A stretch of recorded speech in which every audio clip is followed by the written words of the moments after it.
Some families fight over property. Mine tried to erase me entirely, in front of a judge. I had believed that existence was a given, not something to be argued beneath the harsh lights of a courtroom. I never expected to stand there, palms damp, a stack of photocopied documents and an old photograph in my hands, ready to prove that I belonged to a man whose name was on my birth certificate. It began with a modest envelope, ordinary except for the county seal, arriving on a day I had thought would be quiet. Inside, a legal notice announced that my father had petitioned to disinherit me and erase my name from his legal records, effective immediately. Reading those lines felt like watching a blade smooth across the years that tied me to him, history reduced to ink and verdict. My breath caught.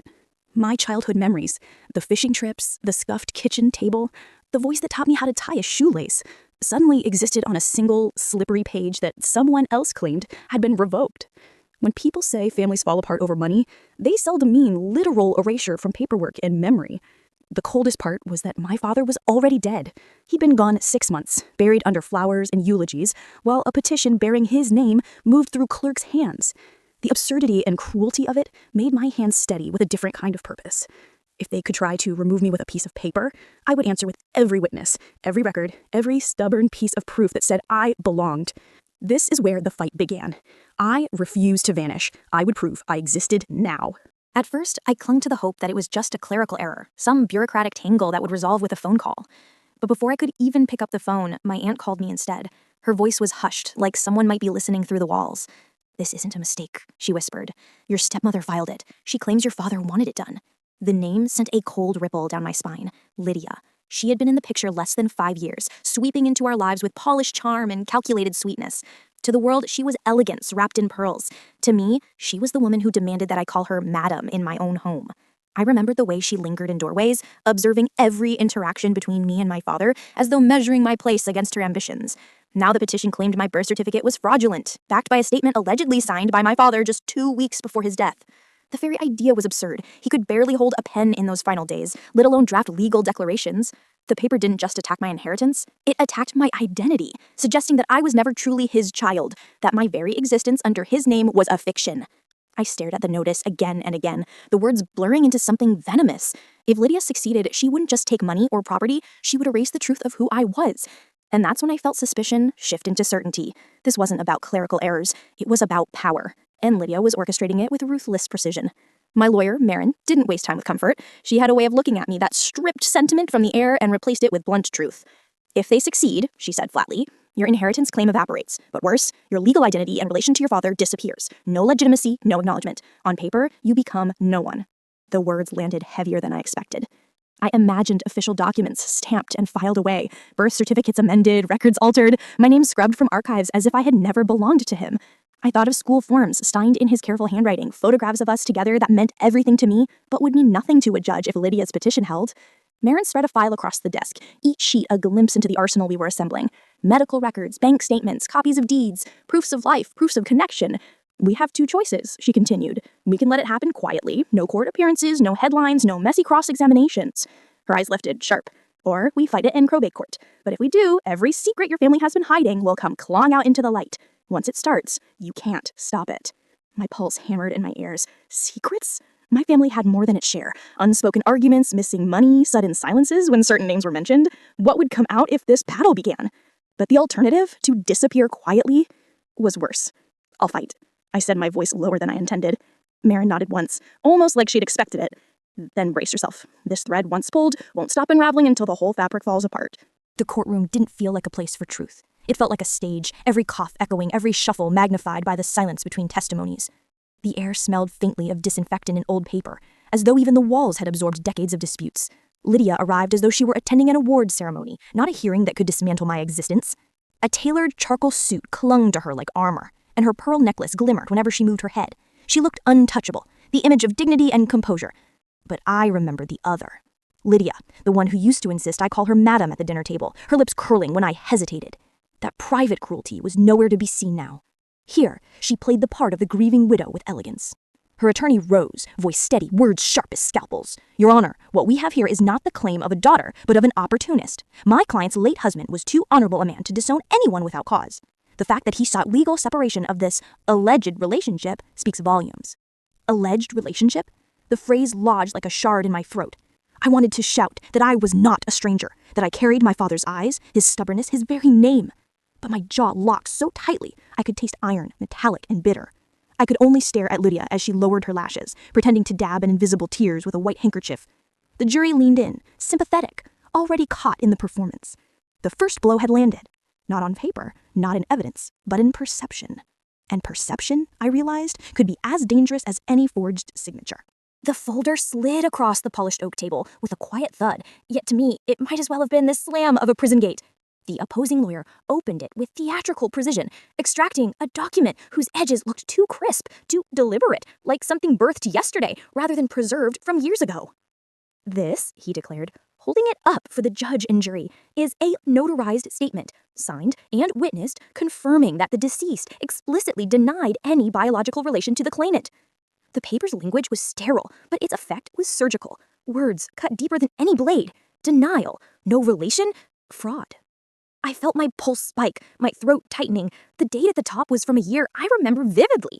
The year my father was hospitalized, when I, alone, had sat by his bed night after night. How could he, in that fragile state, have drafted something so precise, so cruel? The signatures at the bottom mocked me. One was my father's, jagged but familiar. The other, a witness I didn't know. My stomach churned. If forged, it was masterful. If real, it was devastating. I glanced at Lydia.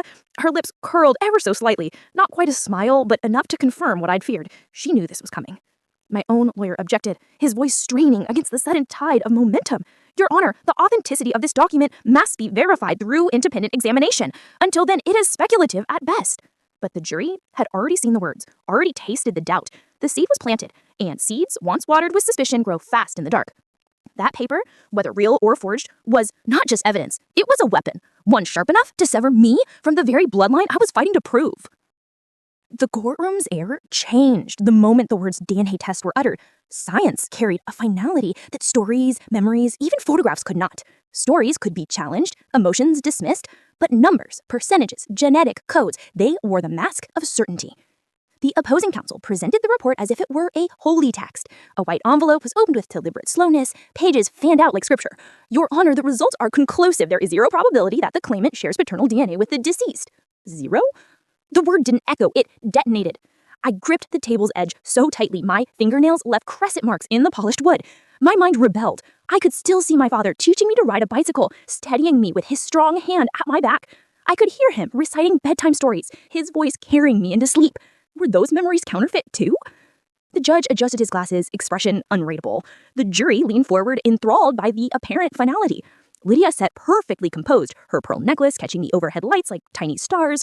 For her, science was victory draped in objectivity. But I remembered, my father had once refused a blood transfusion from a stranger because he feared contamination.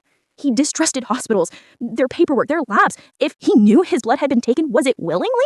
Or was there a manipulation I hadn't seen?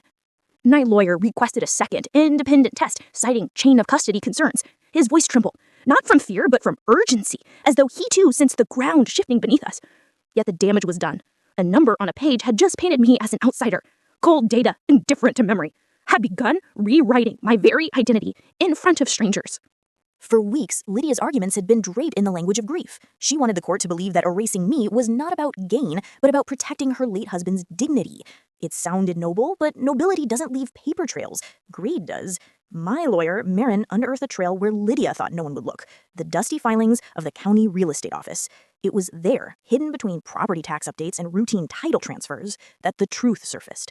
5 days. That was the gap between the date of the so-called disavowal letter and the legal transfer of my father's most valuable asset, a coastal villa perched on cliffs, worth millions. The timing was surgical, almost arrogant. When Marin spread the documents across her desk, I saw it clearly. My name had been the obstacle. If I were stripped of legal recognition, Lydia stood unchallenged as sole heir to that property. The ink on those papers was her motive written in black and white. She leaned back in her chair, tapping the page with her pen twice, her voice low but firm. This is it. We don't just prove forgery, we prove why she needed it. The realization burned. My father's home, where I'd once run barefoot along stone terraces, had become nothing more than a pawn in Lydia's chess game. Every laugh I'd shared there, every holiday morning reduced to leverage. And court, this evidence wouldn't really poke holes in her credibility, it would puncture her entire narrative. Motive turns suspicion into intent, and intent turns forgery into fraud. I didn't want her villa. I wanted my truth. But in that moment, I understood. The house wasn't just stone and glass. It was proof that Lydia had been willing to rewrite a man's legacy if it meant owning the view from his window. At the trial day, the courtroom felt less like a hall of justice and more like a theater that morning. Every seat was filled, not for me, not for the truth, but for Lydia. She had spent years cultivating her image as a philanthropist, a woman whose charity galas drew governors, mayors, and CEOs. To the public, she wasn't a stepmother with a motive. She was a socialite whose smile appeared in magazines, beside captions about her grace and generosity. When she entered, the room shifted. Her suit was charcoal gray, impeccably cut, her pearls gleaming like stage lights. She didn't just walk, she arrived. A faint murmur rippled through the gallery, like an audience settling before the curtain rises. Lydia thrived on that attention. For her, this was not a trial. It was a performance. Her attorney began with practiced indignation. He painted me as an opportunist, someone clawing at the estate of a man who had supposedly rejected me in his final days. His voice rang out as though auditioning for an audience beyond the 12 jurors in the box. And then Lydia took the stand. Her handkerchief trembled in perfect synchronization with her rehearsed pauses. She described my father's deep disappointment in me, how his final wish was to protect the family legacy from the burden of my name. Her words dripped with faux sorrow, each syllable calculated to appear fragile yet righteous. But sitting there, I realized something. Lies are heavy. They weigh differently on a voice, on a posture, on a gait. No matter how polished Lydia appeared, there were cracks, slight hesitations when deeds came up, a tightening around her jaw when my name was spoken. The jury leaned forward, not in sympathy, but in scrutiny. Lydia's stage had been set. Now it was time for Marin to dismantle the play, scene by scene. Cross-examinations are not battles of volume. They are dissections. Marin knew this, and when she rose, there was no theatrical flourish. She adjusted her glasses, carried only a thin folder, and walked to the center of the courtroom with the stillness of someone sharpening a blade. The silence was deliberate. Silence makes jurors lean in. Mrs. Weatherby? Marin began, her tone polite but scalpel sharp. Could you explain why your husband's coastal villa was transferred into your name just days after this disavowal letter was supposedly signed? Lydia's lips parted in a smile too brittle to be sincere. It was his wish to ensure I was cared for. Marin nodded once, as though considering the answer, then pivoted. And removing his daughter from legal recognition served that wish how, exactly? The pause was longer this time. Lydia blinked, her eyes flicking toward her attorney. The smile faltered. Jurors notice hesitation the way wolves notice weakness. Then came the strike. Mrs. Weatherby, would you agree your husband could not have signed this document without the use of his right hand? I'm not a doctor, Lydia replied, her voice brittle. No, you're not, Marin said evenly, before turning toward the witness stand where the neurologist sat. But the doctors are here, and they disagree. The neurologist's testimony was clinical, irrefutable. The signature was anatomically impossible. Years of deterioration made that flourish of ink a ghost Lydia had conjured. As the jury absorbed the words, Lydia's mask cracked further. Her voice sharpened, her composure slipped, and for the first time, the woman who had orchestrated galas and charades revealed the fury beneath her pearls. In that unraveling, the performance ended. The widow's veil was gone. What remained was a woman cornered, her empire of appearances collapsing under oath. There is a moment in every performance when the mask no longer fits. Lydia had worn hers with skill, the pearls, the trembling handkerchief, the carefully measured sorrow. But lies require stamina, and truth is patient. It happened suddenly, like a cracking glass. 1 minute she was clinging to the widow's script, the next the real Lydia broke through. Her jaw tightened, her hands balled into fists on the witness stand. The softness drained from her eyes, leaving only steel. You think you can parade medical charts and papers in here? Your father didn't want you. I just made it official. The words hung heavy in the air, louder than any gavel. For a heartbeat, the room was silent, stunned into stillness. Then came the gasp, a ripple of disbelief from the gallery. Juries shifted in their seats, some leaning forward, others recoiling as though the venom had struck them too. The judge's gavel pounded, sharp and urgent. Order, Mrs. Weatherby, control yourself. But no command could erase what had been said. I sat frozen, my throat tight, my hands trembling under the table. Part of me wanted to scream back, to meet her cruelty with fire, but another part, the part that had lived through years of quiet dismissal, of whispers behind doors, recognized this moment for what it was, the truth. Lydia had spent months painting me as illegitimate, unworthy, yet in her rage, she confirmed everything Marin had worked to show, that this wasn't about my father's dignity, but about her contempt. Her fury had torn the curtain away. The widow's wail was gone. The jury no longer saw pearls and poise, they saw spite. And once anger speaks, it cannot be unsaid. The jury's absence stretched time into something unbearable. Each tick of the clock echoed in my chest like a drumbeat. Around me, lawyers shuffled papers, reporters whispered predictions, and Lydia sat with her arms crossed, her jaw set in a stubborn mask of defiance. When the bailiff finally called, "All rise," the room obeyed as though pulled by invisible strings. 12 jurors filed back in, faces unreadable. That blankness was the cruelest thing. Hope and dread lived side by side in silence. The foreperson stood, a slip of paper in hand, my palms dampened, my throat dry. Every nerve inside me screamed. Would I be erased, legally dissolved from my father's name? Or would truth hold? The words came steady, without flourish. We find in favor of the plaintiff. For a moment, I didn't breathe. The petition to remove legal recognition is denied. Furthermore, evidence of fraud is referred for criminal investigation. The room erupted. Some gasped. Others scribbled furiously into notepads. Reporters leaned forward like hunters catching the scent of blood. Lydia's lawyer sank into his chair, face pale. Lydia herself froze, pearls still glinting but her composure shattered, her eyes dark with fury. I sat in silence, the sound washing over me like waves against stone. Relief didn't feel like joy, it felt like survival. I had not gained anything new. I had simply kept what should never have been threatened, my name, my truth, and my place in my father's story. The judge dismissed the court, his gavel final. As people rose and scattered, I remained seated for one last heartbeat, clutching the edge of the table. My existence, once dangling by forged ink, was written into law again. Justice had spoken, and this time it had spoken for me. There are victories that feel hollow, and this was one of them. When the gavel fell and the crowd dispersed, I didn't feel triumphant. Relief, yes, but relief is not celebration. It is simply the easing of pressure after nearly being crushed. The certificate court order rested inside my bag, the embossed seal heavy as lead.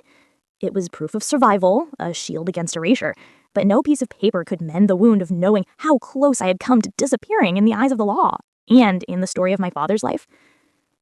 As I walked into the courthouse corridor, the air shifted. Reporters swarmed, cameras flashing, their attention snapping toward Lydia like vultures scenting carrion. She kept walking, her lawyer at her side, her face locked into a mask of brittle defiance. Her pearls caught the fluorescent lights, but they no longer gleamed, they glared. Some part of me wanted to stop, to watch her cornered by questions she couldn't control, but I didn't. I kept moving, each step deliberate, as though the corridor itself was a bridge away from the battlefield. People congratulated me in hushed tones, but their words lit off like water. This wasn't a win to be toasted with champagne. It was the kind of victory that leaves scars invisible to the eye. Outside, the sky was overcast, heavy with gray. I stood for a moment, breathing in the chill, the city's noise a dull roar around me. I had defended my name, but the cost was trust. Trust in family, in legacy, in the sanctity of memory. I walked away not lighter, but steadier. Survival isn't glory. Survival is endurance, and endurance was enough. They tried to erase me. Instead, they erased their own mask, under oath. Those were the words I carried out of that courtroom, but the truth of them grew heavier in the days that followed. Because this story was never just about inheritance or property. It was about identity, about whether a child's place in a family can be rewritten like a ledger entry. For months, I lived with the fear that my existence could be stripped away by a forged signature and a calculated lie. Imagine walking through life knowing someone is trying to turn you into a legal ghost. That fear does something to you. It makes you question every memory, every bond, every moment you thought was untouchable. But trials don't just reveal evidence. They reveal people. In the heat of cross-examination, Lydia's pearls and poise crumbled. Her fury spoke louder than any document could. And in that moment, the mask fell, showing the contempt she had hidden behind charity galas and polite smiles. I didn't walk away from court victorious. I walked away scarred, aware that survival often comes at the cost of innocence. Justice gave me back my name, but it couldn't restore the trust that was lost, or the years of peace stolen by deceit. And yet, survival is enough. It means carrying scars and still standing. It means being written back into the story when others tried to cut the page out entirely. So when I tell you they failed to erase me, I don't say it with triumph. I say it with steadiness, with the kind of voice that knows the difference between victory and endurance. Because in the end, endurance was the verdict.